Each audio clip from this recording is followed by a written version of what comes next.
For right now, joining us is Benjamin Anthony, CEO, co-founder of the MirYam Institute, an organization specializing in policy-focused briefings on matters relating to Israel, the United States, and the relationship between the two countries. So Benjamin joins us now.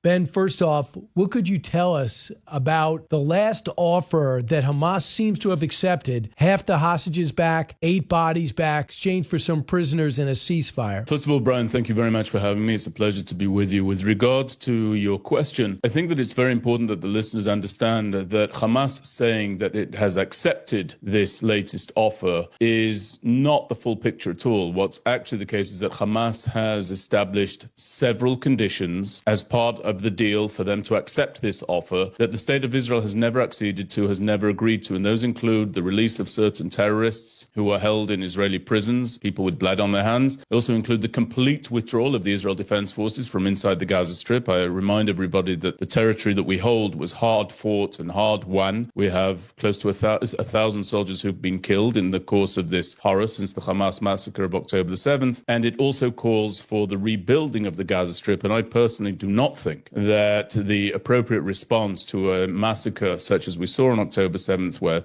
1,200 of our people are murdered and 252 are kidnapped, 20 of them still held alive, a further 30 who are no longer alive in the dungeons of Gaza, the appropriate response for that is that people get brand new apartment buildings and, hotels along the shoreline there in Gaza. I think those demands really need to be rejected. I don't think it's tenable, and I think what ought to happen is that President Trump really should use all of his diplomatic heft and weight and all of his knowledge of deal-making and business and implement his vision. His vision is the correct vision, the relocation of the Gazans outside the Gaza Strip, first and foremost into the Sinai Peninsula, and then I believe throughout the continent of Africa. 2 last points about that. I'd like to see the Prime Minister of Israel move more directly on that proposal. I think it's a wonderful proposal, an appropriate proposal. And I also think that Hamas coming back to the table, Brian, of course, is in no small part the result of President Trump demanding in Truth Social that Hamas release all of the hostages, showing that he supports Israel ramping up its military campaign there in Gaza City. The minute the U.S. looks like they're equivocating, it makes Hamas, emboldens Hamas. It makes everything more difficult. Absolutely. And the thing is, Egypt's not helping. Egypt's built like a fortress on the border. So there's nowhere for the Palestinians who want to go, right? If they wanted to get out, how do they get out? Yeah, so again, thank you for pointing that out to your listeners. This is something that goes without being spoken about far too often. Look, there are basic conventions of the international community that are long held in the case of a displaced population. First, the international community implores neighboring states to absorb the displaced, and then it applauds them for doing so. We saw that, for example, in the context of the Syrian civil war. We saw it in the context of the Russia-Ukraine war. Only here, with regard to the Gazans, are we told, number one, that anyone who absorbs the displaced Gazans, who are displaced as a consequence of their own leadership and the actions of that leadership, that anyone who absorbs them is guilty of being complicit in ethnic cleansing, which is completely false. And we're also told, Brian, uniquely, that only the Gazans, among all the people on the face of the earth, wish to stay uniquely in the conditions in which they're currently immiserated, again, as a consequence of the actions of Hamas. So this is a complete double standard, and I think the Egyptians should be compelled to answer 2 questions. The first question is, if the Gazans really do want to stay exactly where they are inside the Gaza Strip, as the Egyptians tell us, just open up your border, Egypt, let them have free entry into the Sinai Peninsula. You surely have nothing to fear because the Gazans will want to stay put. And the second question that the Egyptians have to answer is, if they are so concerned for the well-being of the Gazans, why are they buttressing and bolstering their borders, ready to open fire on any Gazans who walk into the Sinai Peninsula in the case that they do so? It's an obvious double standard, and I'd like to see much more pressure exerted against the Egyptians with a view to them absorbing the Gazans into the Sinai Peninsula. So, Benjamin, the one thing we did see is hundreds of thousands, I think it was last weekend, marched to say they want a deal, want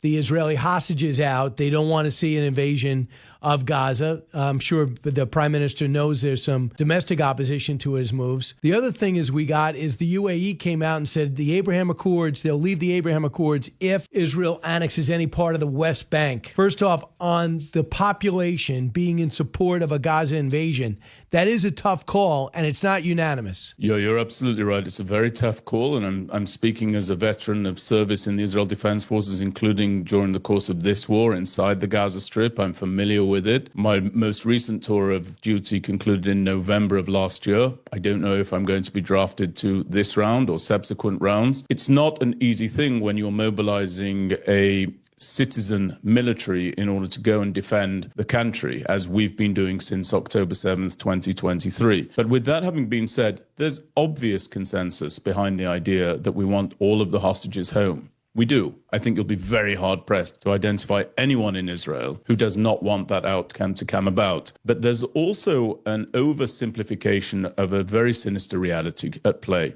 Hamas knows that the retention of some of the hostages is essentially their life insurance policy, the life insurance policy of Hamas itself, of this terror regime. So the idea that they're going to willingly and willfully release these hostages as a result of demonstrations going on in Tel Aviv or Jerusalem, that idea, unfortunately, is deeply flawed. You're going to have to match the desire for the return of the hostages through negotiations with the real ramping up and the credible military threat of a continued military operation, in this case, inside Gaza City. And there's an interesting link between your first question and this question. I'm actually hopeful that the moving and evacuating of the Gazans in Gaza City, about 1 million in number southward, will further increase the obligation upon Egypt to absorb the displaced Gazans. That's one. And the other thing that I want the listeners to be clear about is there's a lot of talk about the attendant dangers of operating inside Gaza City for the Israel Defense Forces. Those are real dangers, but make no mistake about it. If we do move into Gaza City, we will crush Hamas in that area. We will not be defeated.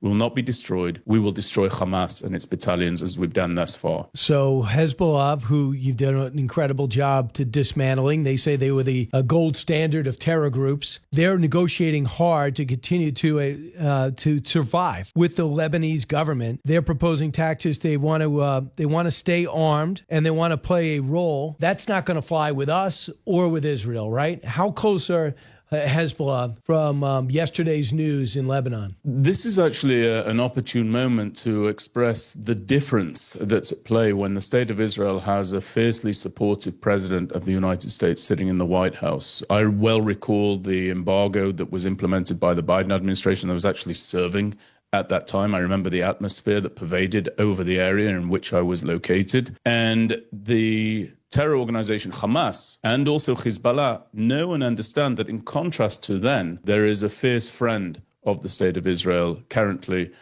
in the White House. And that's to be celebrated. It's also to be acknowledged and it's to be praised, dare I say. With regard to your question about Hezbollah, it's very interesting because it highlights the precise distinction between what can be done in Lebanon and what can be done in Gaza. You can't leave Hamas with their weapons because Hamas are also the government of the Gaza Strip. They're the administrators of the Gaza Strip. Whereas in Lebanon, what you can have is you can have a situation where Hezbollah, the terror organization, is disarmed. Obviously, they don't want to be disarmed, but they may have to accede to that condition anyway. And you can actually have permanent security in Lebanon that is adjudicated by the government of Lebanon under Joseph Aoud and under the Lebanese armed forces, LAF. So I think there's potential there.